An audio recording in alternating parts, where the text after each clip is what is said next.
Hi, everybody, and welcome to the Dr. Psych Mom Show. Today, we're going to be talking about what it feels like when a woman ages, which if you're a woman, might as well skip unless you want to hear more about whether you're normal, which is fun, in its way. So you might as well listen. But if you're a man, it may be very interesting for you because men don't usually think about women's biology, nor do women really think about male biology because it's not what you're experiencing. Before that, please do subscribe. My most recent subscriber episode is on why your wife doesn't like when you drink, and I am going to have another one coming out soon on whatever the spirit moves me to do at that moment. Okay. So let's just dive in. So when you are a woman and you're aging, the aging process really starts full throttle in about your 40s. Sure, everything's deteriorating. You don't look as hot, and you're 39. That's when you're like 19. Obviously, things are moving around. You've had kids. Your body's not the same.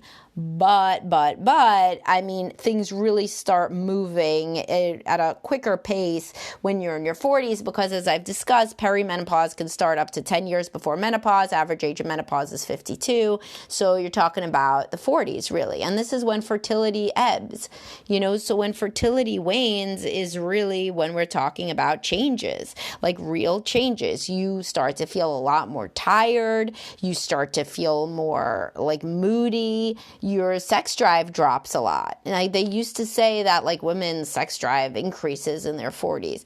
No mammal's sex drive increases the older it gets. That's just not real. What can be real is that women feel more confident at that stage of the game, which can be very much a game changer. If previously you had no idea what your body could do, you didn't know how to have an orgasm, you didn't know how to ask for one, you didn't feel confident enough to tell a man anything in bed, then yes, the older you get, the more confident you get. But it's not the more responsive your body gets or anything. Again, unless it was very mentally mediated. So an unrepressed 40-year-old woman is going to have better sex than a repressed 20-year-old woman. But we're not comparing those. If it's the same woman with the same level of mental lack of inhibition, then of course her body's going to respond differently and her libido is going to be higher the younger and more fertile she is, because that is why our body creates a sex drive, is for the perpetuation of the species. That's just how it is. That's biology. That's evolution. So when women's sex drive drops, they often feel really bad about it. This is something that men don't realize as much, women aren't oh, wow, I never want to have sex. Awesome. I get to get so many more chores done. That's not it at all, but women are more accepting generally than men of biological changes from what I've seen in my experience because they've gone through so many. Pregnancy, you can't do what you want to do. You have a life in you. You can't even eat sushi. You can't drink. Menstruation comes upon you. You're shocked. Oh, here we go. It's this time of the month already. Oh, fuck. It's your body's always doing stuff that's outside of your control, so you've just got to accept it, whereas men don't accept it that readily. And so women can generally be more accepting of, oh, I don't have the stamina I used to have for exercise. Oh, I get colder now when I'm outside in the winter. Oh, my appetite changed. Oh, this, that. I'm not saying that everybody's yippee, I'm so glad that I'm aging. Of course not. But women tend to be more accepting. But of course, they still have grief and wistfulness about being younger. So a woman that really enjoyed having a high libido and being very sexual when she was young, it's not like she's going to not miss that. She's a human being. Of course she's going to miss it. So she's going to be sad about it, but many times she feels, what's the point of telling you? You're already sad about it. She doesn't want to bring up your attention and be like, I'm sad that I don't want to have sex with you, because many men take that super personally. And my job and what I'm doing here is to try to help you not take it personally so you can have more open discussions with your spouse about aging and where they are in their life trajectory and their self-conception and what they do and don't like about aging. So one thing that definitely happens is your libido goes down, and that is not wonderful. It's not like women love that or something. It's not like they find it relieving. Some women that always had a lot of ambivalence and were very conflicted about sex, they may in fact find it relieving, but so would a man who has extreme conflict and unresolved issues about sex. Everybody who has unresolved trauma or conflict about sex is going to be relieved to not have a sex drive. But for a healthy person who enjoyed being a sexual entity, this is not going to be thought of as wonderful. And so honestly, you probably should have some empathy towards your wife about her libido going down. It's not like she loves it. I've never talked to a woman that's in couples counseling for sexual issues that doesn't wish that she could just snap her fingers and want more sex. They all want that. And that could be an epiphany for you, honestly, because a lot of men think that the woman doesn't care because she doesn't respond.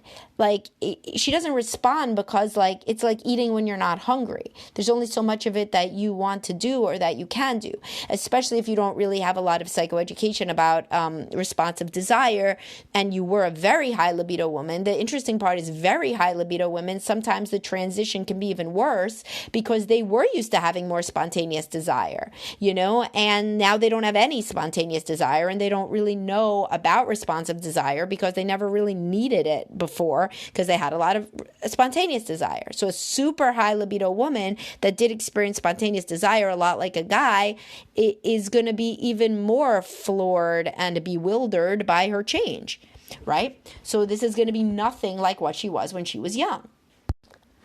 So what is another aspect of this that doesn't have to do with sex drive? It's general fatigue.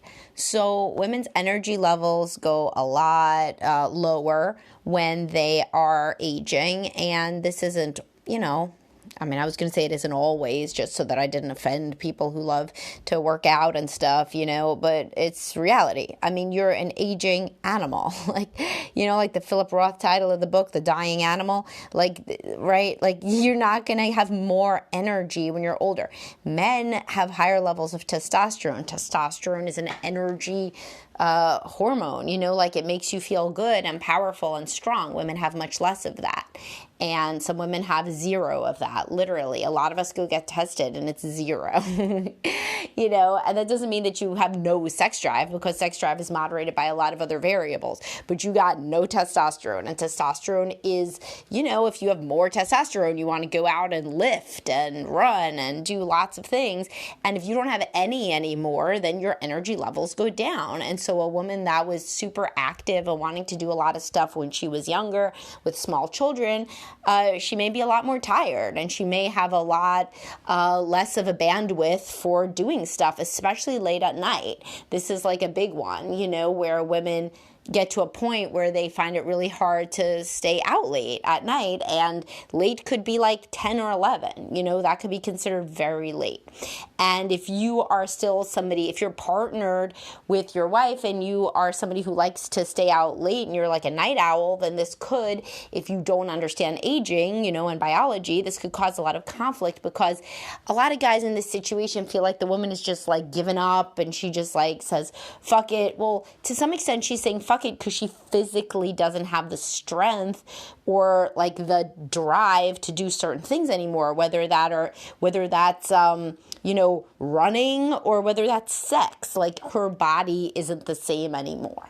And bone density goes down as women age. There's real changes. And I talk about a lot of this in my biological look at women throughout their lifespan. I have a podcast on that and one on menopause. But psychologically, what are some differences? Well, you don't value the same things. So as women get older, a lot of times they're like, fuck it, I don't care about what society thinks I should look like. And I've talked about this with the menopause thing. I don't feel like I should have to take care of everybody all the time. My estrogen, the honey, yes, honey hormone is down. So I don't want to necessarily devote my life to making everybody's favorite snack all the time. They could all take care of their own favorite snack or not eat. I don't care. That's how a lot of women feel. And so they want to direct their energy elsewhere. They don't feel like just kind of looking like what society says women should look like or doing what society says women should do. And that's fine. What's not fine is if that is basically, means that you're kind of done with being a romantic entity. I mean, that part's fine. You could decide what you want. But like, if you're done with being a romantic entity in the world, but yet you also want to stay married and have kind of the same setup, you can't basically say to somebody, I no longer want to do anything that is sexual, sensual, or what we previously agreed was considered feminine, but like, I still want to stay married, but like, they didn't marry that. So like, it would be just like if a woman was like, I want to, I don't know, I still want to spend the same amount of money that I always did, and so therefore, like, you have to keep on working way, way past retirement, she would say to her husband. That could be perceived as very unfair to the husband, who very much wants to, change and retire. But most guys are like, well, you know what, like, kind of, she has a point, and so this is why I will save for retirement, or this is why, we have a 401k or something like that. So there's like a compromise. So in terms of like when the woman is like, you know what, I don't feel like dressing up anymore, and I want to cut my hair short, and I want to just go gray, and I want to do whatever.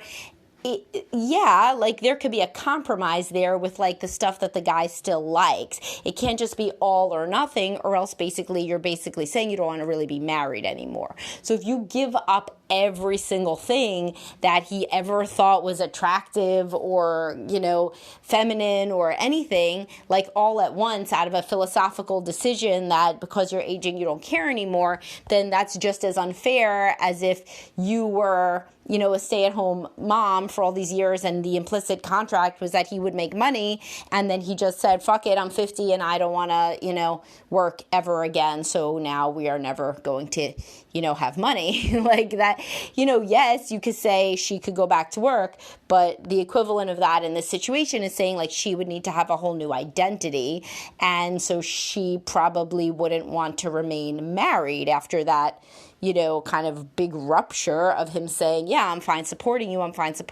and now I'm done supporting you, like just on a dime, because I want to be. That's kind of how a man feels if a woman is like, fuck it, all of a sudden I realize I am done with all aspects of sexuality and conventional femininity. That a woman can make that decision, but she just shouldn't expect that it isn't kind of considered to be a gauntlet thrown down and something that's going to be very upsetting to the man. On the other hand, as I talk about all the time, people do change and evolve and grow.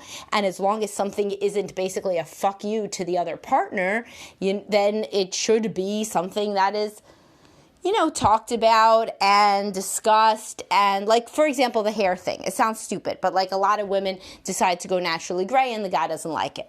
And so whose decision should this be? Well, anybody in the whole world nowadays would say it should be only the woman's decision. But then again, also everybody in the whole world would say that a man should ask his wife if she likes his haircut. So like kind of why shouldn't it be the same? I dye my hair all the time. It's a pain in the fucking ass. It's terrible. And I even do it out of a box, so it's not even expensive. And it's still just annoying. But like, so if I don't want to do it anymore, sure, that's my decision, yes, but like probably also to be a pal, you should clear it with your spouse, and most people will say fine, but for the few people that say, no, I really like your hair the color that it is, I don't see why that would be like a big like slap in the face of feminism and not just two people having a conversation around making some compromises. So that is now an unpopular opinion, did not used to be, but it is now. But I don't see why, because almost 100% of people would be like, if your wife hates your beard, you should shave it.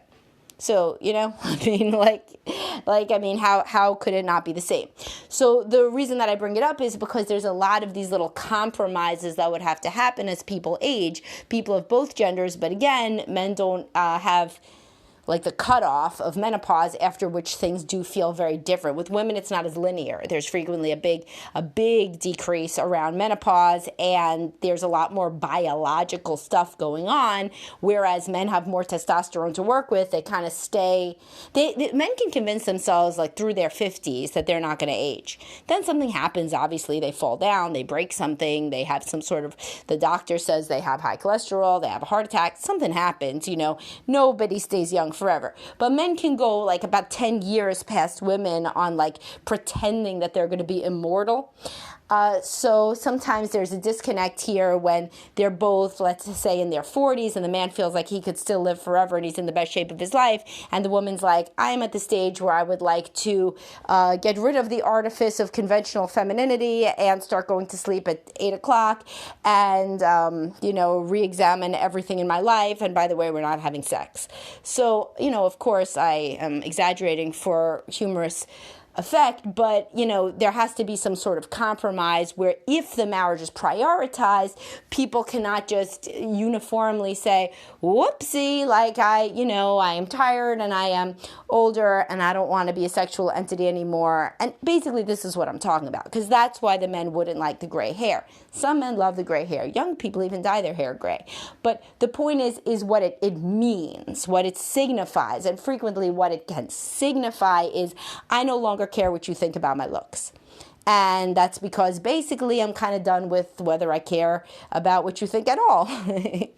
And those things go hand in hand, and they also go hand in hand with an unhappy marriage. Because if somebody says, I don't really care what you think about what I look like, what I do, what I think, what I say, that's cool, but that's like how like one would feel about like, a neighbor or something. Like, I'm not going to let my neighbor tell me whether to dye my hair. That makes perfect sense. But if it's like, I'm not going to let my sexual partner tell me like whether they prefer me to look a certain way, then it starts to be a little bit slippery, because I spent all this time, like literally just did my previous podcast, was do exactly the hygiene routine that your wife would find attractive. Let her tell you exactly like what you should do in terms of your hygiene.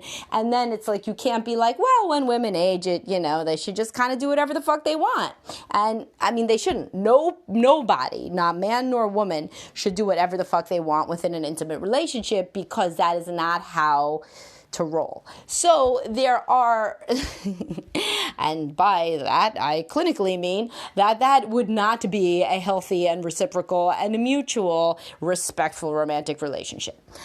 So you always got a balance in life. There's biological changes that come with age, and there's psychological changes that come with age, and these are very, very real. And if you're a man listening, your wife is taking aging probably 1,000 times worse than you realize. The loss of her libido, her body looks different, everything changes, your hair thins out. Men aren't the only one with hair issues when it comes to aging. But also, so you have to have a lot of empathy. But also, if you have a partner that's basically like, okay, I'm old now, no more sex, no more nothing, then is that fair to you? No. And you would have to voice that, and or that may not be a compatible relationship anymore. Let me tell you, plenty of women who are like, fuck this shit, I'm done with pleasing men, are kind of like relieved if their relationship ends, because they don't want to be in the relationship. That's like part of their epiphany about aging, is I don't want to put up with this guy's shit anymore. So that's why gray divorce happens, and it's more initiated by women. That's divorce when you're older, because a lot of women are just like, I'm older now. I don't care. I don't want to put up with whatever I feel like I was putting up with before. I don't want to have sex. I just want to be done and live my best life. And there is no harm, no foul with that. It's not a bait and switch. There is nobody who could possibly say that a woman who gets married at age 25 or 35 is going to know how the hell she feels when she's 50, 55. If you think that that's true, then you are living in a dream world. So there's no bait and switch. There's a natural aging process. People act differently in it.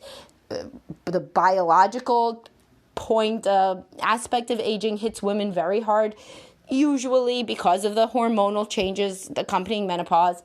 And there has to be some sort of acknowledgement that one's changing philosophies on aging and what it means for your identity would need to be kind of bounced off the other person in somewhat of a back and forth reciprocal compromising way if you intend to maintain a relationship with another person. If you do not, then just say, I want to go my own way. Like, I'm kind of done with being married, and I'm done with this relationship, and I'm done with whatever. And as the statistics show, increasingly women do that. And I don't think there's anything wrong with that. People can change who they are, and if the relationship cannot accommodate it, the only unethical thing is to somehow force somebody to stay in a horrible relationship that they don't want to be in. But if you really have outgrown something, including a core aspect of your nature that is sexuality, then yes, you can be done with a relationship. I mean, you should be, in fact, if the other person still wants a sexual relationship. So that is the part of aging that I often see in couples counseling, is when one person is pretty much done with sex and the other one isn't. So that's the aspect that I see. All right, so I hope that you enjoyed this, and please do subscribe. And again, what I'm trying to do is to cultivate different sorts of perspectives on issues. So even if you're like, oh man, I really want to discuss this podcast, I really want to share this podcast with my spouse. If your spouse doesn't want to hear this podcast, you can always initiate your own conversations and say, what do you think about aging? How is aging impacting you? Of course, you still look as beautiful as ever to me, but here's how it's impacting me. Here's what I think about. Here's what I'm concerned about. Here's what I worry about. Do you have any of those thoughts? That would be a nice kind of conversation that people can have as they are getting older, so that they can understand each other's inner world and thoughts about the aging process, something which comes to all of us. All right. Bye-bye, guys.